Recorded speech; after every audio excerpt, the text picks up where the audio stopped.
Bismillahirrahmanirrahim. Assalamualaikum warahmatullahi wabarakatuh. Kaum muslimin dan muslimat sidang salat subuh yang dirahmati oleh Allah.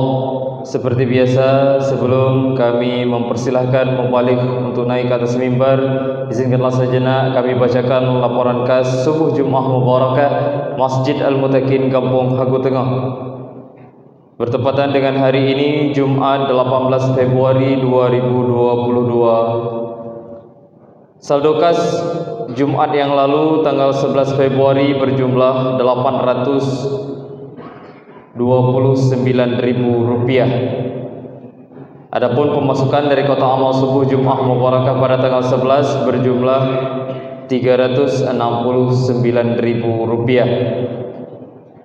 Adapun sedekah dari hamba Allah Dusun Pertamina Rp50.000, sedekah dari hamba Allah Dusun Masjid Rp100.000, dari hamba Allah Rp50.000, dari hamba Allah Komplek Cemara Rp300.000, dari hamba Allah Simpang Besi Tua Dusun PLN Rp100.000, dari hamba Allah Rp60.000, dari hamba Allah Gang Barona Rp100.000, dari hamba Allah Gang Kisaran Dusun Pertamina Rp50.000, sedekah dari hamba Allah Simpang Pertamina 3 dus air mineral, dari hamba Allah Simpang Pertamina 2 dus air mineral, dari hamba Allah Gang Family 40 bungkus nasi, dari Arang Kopi menyumbang 2 iglo kopi dan teh, dan dari hamba Allah 20 bungkus nasi.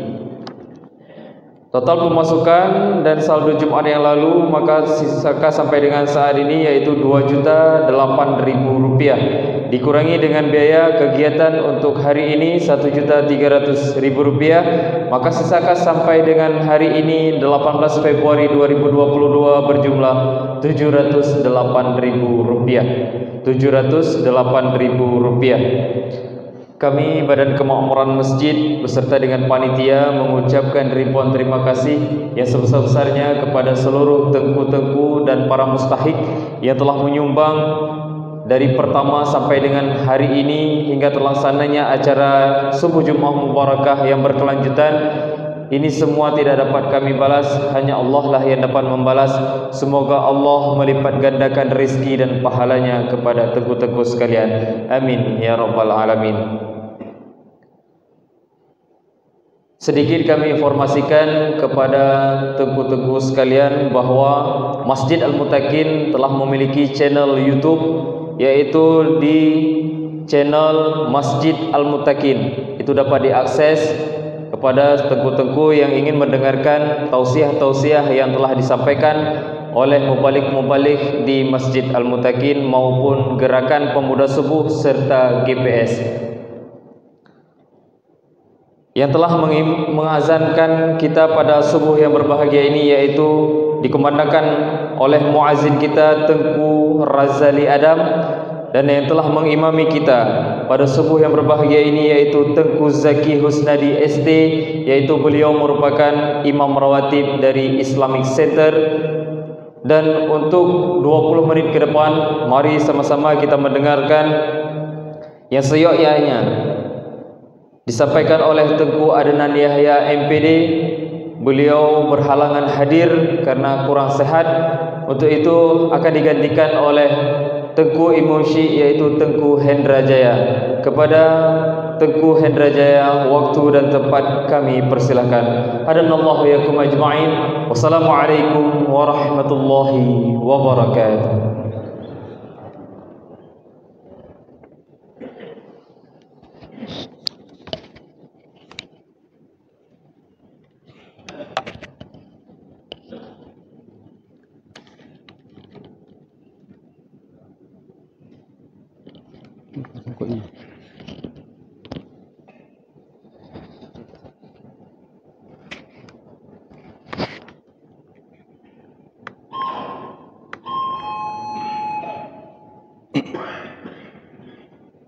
Assalamualaikum warahmatullahi wabarakatuh.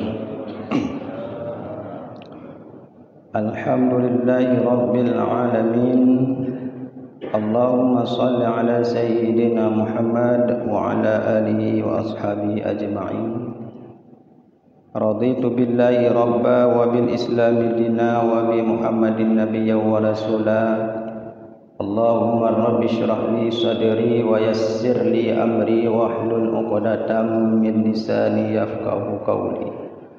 Amma ba'd. Hadirin jamaah salat subuh mubarakah yang dimuliakan oleh Allah. Tanpa terasa sudah sekian hari terus berjalan, tanpa terasa pula bulan terus berjalan, tanpa terasa pula tahun terus berjalan. Namun Allah Ta'ala tetap membebankan kepada kita hamba untuk terus menerus beribadat kepadanya. Hadirin jamaah salat subuh Jumat Mubarakah yang dimuliakan oleh Allah.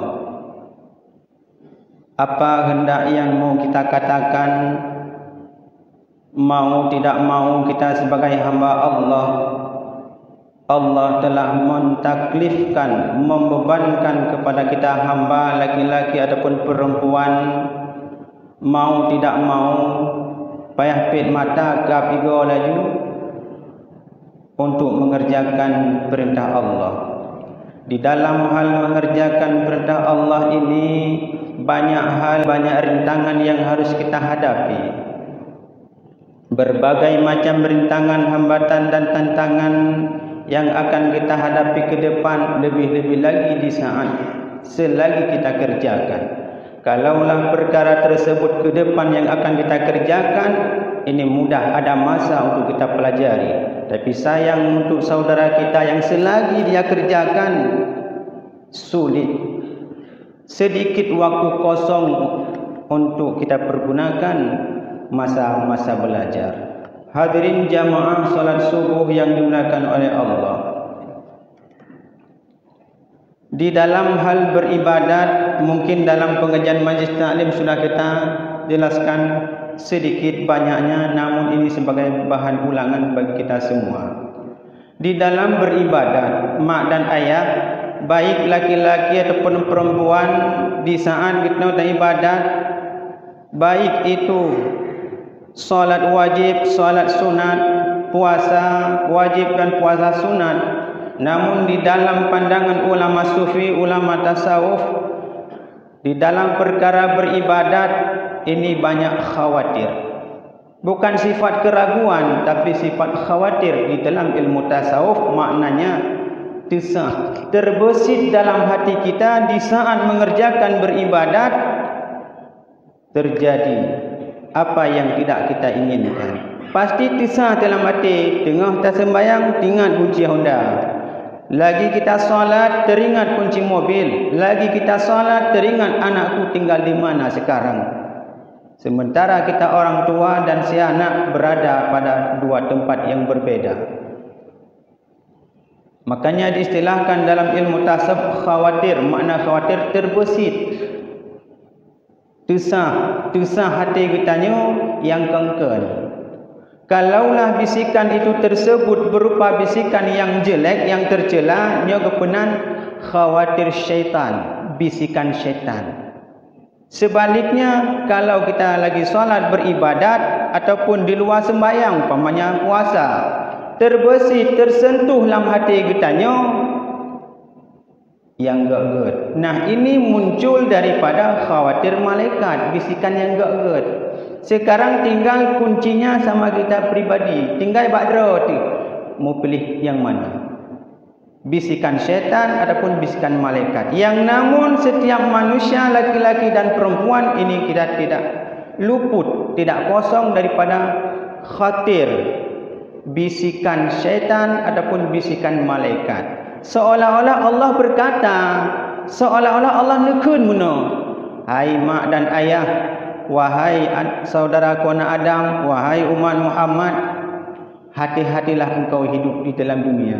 Aku sudah memundakkan Kalau beri dalam jiwa gata sifat bisikan syaitan dan sifat bisikan malaikat, terserah kepadamu, engkau mau pilih yang mana. Seolah-olah Allah menandakan ini yang mampu dicerna oleh orang-orang yang memiliki ilmu. Tapi sayang, seandainya hal tersebut tidak dapat dicerna, semikir anak ilmu, maka wajar sebagian saudara kita di dalam salat terjadi kelalaian.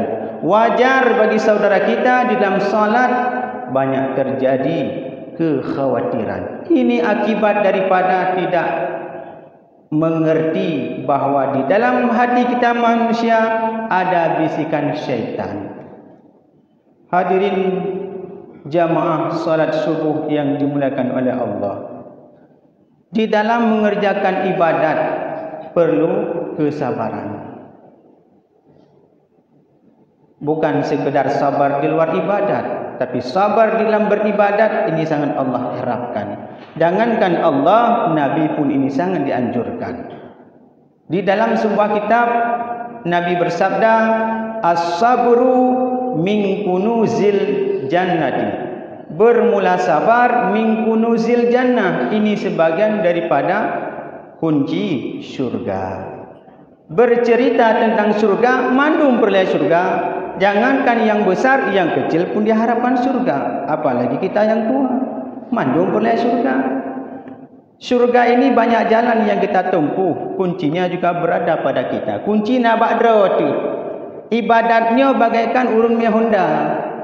Kalau memang dia perlu selamat, berhati-hatilah dia dalam berkendaraan. Begitu pula di dalam hal beribadat. Perlu ibadat yang selamat, hati-hati. Perlu salat kita selamat, bersabar. Hana perlu Allahu Akbar, perapu-perapu. Sedemikian cepat salat yang kita kerjakan.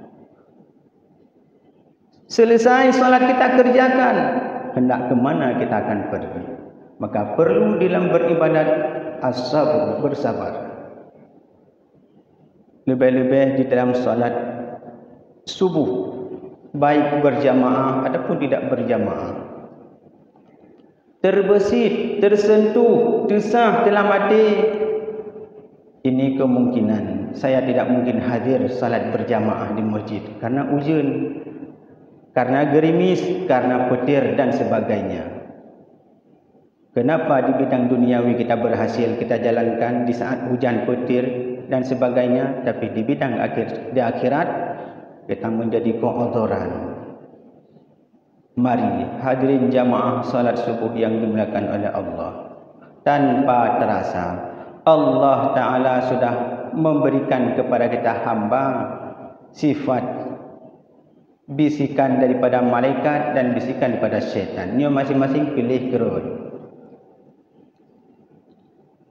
Bagaimana cara kita mengenal kalau ini bisikan syaitan, kalau ini bisikan daripada malaikat? Menyegepegahlah kitab tasawuf. Yang bagi lil insani ayyaf'ala ala syai'in. Sepatutnya bagi kita manusia ketika hendak mengerjakan sesuatu, kalau memang perkara ini menunjuki kepada jenisnya jenis hanagat, nyan bisikan syaitan. Sebaliknya, jika memang yang kita kerjakan ini bersifat yang gad, tesah terbatik, itim dia jiwa, iterimang tu le badan, ini berarti yang baik. Tesah dalam hati yang buruk-buruk, hati kita tidak diterima. Bak pikiran lain, dalam hati lain. Kalau memang yang terjadi, yang tusah, yang terbesit di dalam hati kita itu berat ke yang hanagat, ini berarti khawatir syaitan. Ini mana-mana penyakitnya. Tinggal minta ubat. Patah minta ubat hanya mekat bak apotik. Patah minta ubat hanya mekat bak jalan los. Obatnya cuma berada di majlis taklim. Pada majlis taklim, hadirkan diri kita situ untuk mencari keridhaan Allah di dalam kita beribadat. Jangankan kita manusia biasa, manusia awam, sejarah membuktikan. Makanya beliau tiabut sehingga kita mengerti sejarah yang dikerjakan oleh orang-orang dahulu, bahkan tingkat Nabi Musa alaihissalam. Beliau ketika beribadat, di saat pulang dari satu tempat, Nabi Musa di saat newa di sebuah tempat beribadat dalam rumah hana aman. Nabi Musa beribadat dalam masjid tidak nyaman. Nabi Musa beribadat surah dalam balai pengajian juga tidak aman. Dia tanya tak ibadat dalam rumah hana aman, tak ibadat dalam masjid seolah-olah sudah aman. Padahal kiri dan kanan masih terdengar suara kereta. Di belakang masih terdengar suara anak-anak yang berbicara. Tapi Nabi Sulaiman, kalau memang ini masih terjadi di sekeliling Nabi Musa, ke Nabi Sulaiman, Nabi Musa, menurut pandangan Nabi Musa ini juga belum aman. Hanya nyaman dalam bagi Nabi Musa untuk beribadat. Bedahlah Nabi Musa mencari satu tempat, iaitu surah itu dalam gua. Mamnya jamun terkedi nasirah gurai, ada seorang ustaz beribadat dalam gua, tapi pegahan kongkon. Ini surah awal. Apa yang hendak dikerjakan oleh Nabi Musa? Nabi Musa berangkat dari satu tempat kepada satu tempat, tujuannya untuk mencari kekhusyukan di dalam beribadat. Di saat Nabi Musa tengah duduk berzikir, meratib, masih juga terdengar suara. Jangankan suara manusia, suara binatang pun Nabi Musa tidak mampu mendengar. Seolah-olah Nabi Musa ketika beribadat tidak nyaman, hana aman Nabi Musa waktu berzikir. Sehingga Nabi Musa mengambil dua telunjuknya, kiri dan kanan, bercelok lampunya. Nah, dengan memasukkan dua telunjuk Nabi Musa dalam telinga, baru aman Nabi Musa beribadat kepada Allah. Dumnan yakin Nabi Musa untuk beribadat. Lalu kita kalau memang terjadi hal demikian, mau hendak ke mana? Oh, dan dia ibadat punya modal-modalnya beraman. Anak lain ini. Oh, nah surah rum pesantren cok tarikat, cok khalut.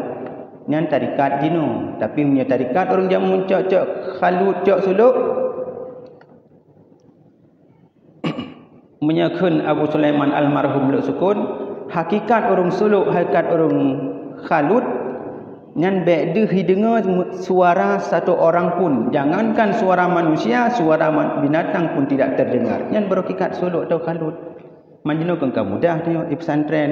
Setiap tahun lebih-lebih lagi mau masuki bulan Ramadan, cok suluk tambang dalam bilik, cok tarikat dalam bilik, itu pun juga masih terdengar suara. Tapi hakikatnya suluk tidak terdengar suara bisikan sesuatu. Jangankan yang besar, yang sedikit pun tidak terdengar. Seterusnya Nabi Musa,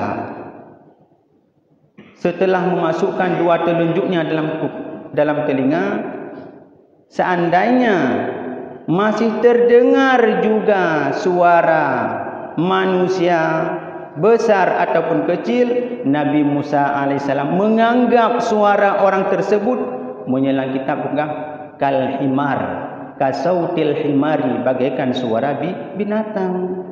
Bukan berarti binatang, bagaikan. Anggap laju, tanit laju, suara urang yang na di luar gitu ibadat, kasautil himar, bagaikan suara binatang.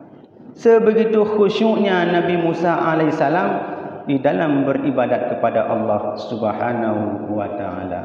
Hadirin jamaah salat subuh mubarakah yang dimuliakan oleh Allah.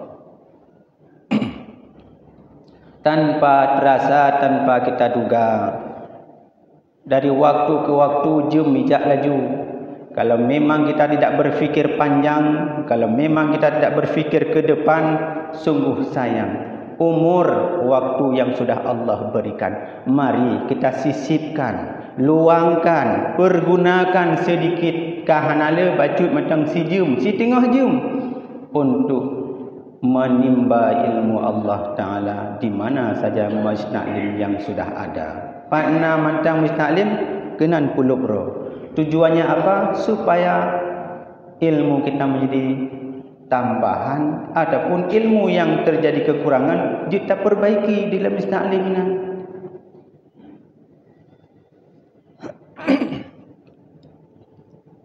Hadirin orang Syekh Kamuban Bandung yang dimuliakan oleh Allah. Dalam hal demikian, jangankan orang besar, orang tua, anak kecil sekalipun tetap Allah taklif, Allah bebankan. Allah pundakkan kepada kita hamba untuk menjaga, jauh daripada sifat khawatir syaitan. Kalau memang sifat itu berupa khawatir malaki ataupun khawatir bisikan malaikat, yang jid mentang. Tapi sayang kalau memang bertanya le muncul, le tubit, le tusah sifat-sifat daripada syaitan. Mau kita kembalikan hotami amalnya. Menyebut ibadat, jud ibadat. So hanti ibadat, mandum ibadat. Kalau perkara mencari ilmu, semuanya bisa. Tapi menyebut praktek ini yang susah. Menyebut teori, nyan galak menyebut teori. Nyokan sekedar teori. Orang jago pesantren teori siknya. Tapi praktek ini yang sulit kita kerjakan. Namun mau tidak mau, mari kita belajar sedikit-sedikit. Bacut. Dulunya kita tidak mengerti. Rupanya di dalam hati kita sudah Allah berikan dua sifat, bisikan syaitan ataupun bisikan malaikat. Munya iman bertanya kong berarti banyak bisikan malaikat. Tapi sebaliknya iman bertanya melemah berarti banyak munculnya sifat syaitan. Perlu di dalam beribadat kesabaran. Tusah dalam fikiran sigaga, ya Allah, kenapa saya di dalam solat terjadi sifat kekhawatiran. Tengah lon sembayang, tingat bunci Honda. Ya Allah, kenapa di ketika saya lagi rukuk khusyuk tidak khusyuk salat saya, ya Allah? Periksa apa yang sudah bocor. Jika lampu yang kau bocor, rupanya bocor bagi tanya tidak mengerti bahawa di dalam hati kita sudah Allah berikan khawatir syaitan. Diistilahkan dalam ilmu lain min khawatir rihi. Seandainya ada pada jiwa kita manusia lam sembahyang ingat yang kengken, siga yang bruk, siga yang get ingat lam sembahyang. Gepunan dalam kitab tasawuf min itirabiha min itirabir rihi, daripada bolak-balik angin. Nah nikalan angin sekali-kali berhembus ke kiri, angin sekali-kali berhembus ke kanan. Inilah tamsilan kita hamba yang beribadat bagaikan hembusan angin. Lam sembayang segagat ingat yang get, lam sembayang gat ingat hanagat. Wajar kita manusia biasa, manusia lemah iman tanpa kita kuatkan dengan ilmu-ilmu yang lain. Ini sudah Allah berikan kepada kita sebagai cobaan, ujian bagi kitanya.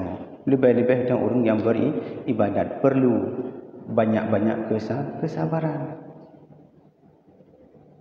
Bukan kesabaran perihkan lego, bukan kesabaran di dalam beribadat. Di segala bidang Allah anjurkan bela kesabaran. Lebih-lebih dalam beribadat, salat wajib, puasa wajib, tutup aurat wajib, yang bersifat wajib. Mari kita prioritaskan, utamakan ilmi. Yang anak ilmi sayang. Maka hadirkan aglabiah, biasakan benar malakah. Harus ada malakah. Apa itu malakah? Satu sifat yang halus, yang condong, yang diterima oleh jiwa kita untuk terus menerus berkecimpung di dalam mencari ilmu Allah. Bitim jiwa dia duk dalam taklim bermenetap. Diterima oleh jiwa dia butatim minta ilmu. Diterima oleh jiwa kitanya untuk mendekati orang-orang alim. Diterima oleh jiwa kitanya untuk berteman dengan orang-orang yang memiliki ilmu agama. Hadirin jamaah salat subuh mubarakah yang dimuliakan oleh Allah. Kalau tidak demikian, sia-sialah ibadat kita. Dah sembahyang amal rasa-rasanya kurang sempurna. Tak ibadat, amal rasa-rasanya kurang Allah nilai, kurang Allah berikan nilai kita ibadat hari dan malam. Dalam waktu singkat ini, saya menghimbau kepada jemaah, mari kita luangkan sedikit waktu kita, siapapun dia, laki-laki dan perempuan, besar ataupun kecil. Mari sisipkan waktu kebah wate baju untuk mencari ilmu Allah. Kalau bukan tidak demikian, menyekan menan, sayang umur, sayang waktu. Waktunya hana trip. Al waktu kasaifin. Al waktu nufusun. Waktu itu sesuatu yang sangat berharga. 1 jam lewat, 1 jam lewat, 1 jam tidak ada aktivitas yang kita kerjakan yang bernilai di sisi Allah, nyeganggap urungan sia-sia. Hadirin sidang jamaah salat subuh yang dimuliakan oleh Allah.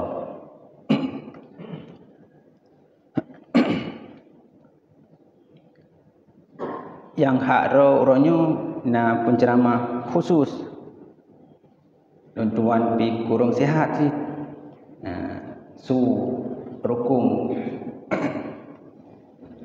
Rukung kurung sihat. Maka inilah yang dapat saya sampaikan, lebih dan kurang tuan laki maaf. Kalau memang ada yang salah, laki maaf. Dan di lain waktu akan disambung gure-gure kitanya untuk mengakhiri tausiah kitanya lebih-lebih rajum barakah bi'la tabudah, mari tabut dua cara. A'udzu billahi minasy syaithanir rajim. Bismillahirrahmanirrahim. Alhamdulillahi rabbil alamin hamdan yuwafi ni'amahu wa yukafi'u mazidah. Allahumma salli ala sayyidina Muhammadin nabiyil ummi wa ala alihi wa sahbihi ajma'in. Allahumma ighfir lana dhunubana wa dhunuba waliwalidayna warhamhuma kama rabbayana saghira. Allahumma rzuqna taufiqa wal hidayah. Allahumma rzuqna taufiqa wal hidayah. Allahumma zayyinna ya Allah bizinati khatmil Qur'an wa akrimna ya Rabbi maulana bikaramati khatmil Qur'an. Rabbana atina fid dunya hasanatan wa fil akhirati hasanatan wa qina adzaban nar. Subhana rabbika rabbil izzati amma yasifuna wa salamun alal mursalin walhamdulillahi rabbil alamin. Amin amin ya rabb. Al-Fatihah. Warahmatullah. A'udzu billahi minasy syaithanir rajim. Bismillahirrahmanirrahim. Alhamdulillahi rabbil alamin. Ar-Rahmanir Rahim. Maliki yaumiddin.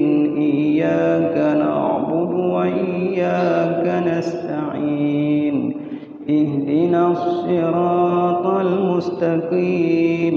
Siratal ladzina an'amta 'alaihim ghairil maghdubi 'alaihim waladdallin.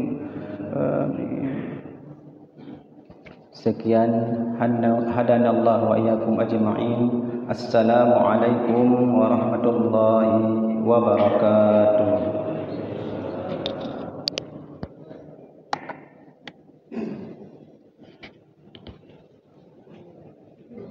Terima kasih kita ucapkan kepada Ibu Musyid yang telah menyampaikan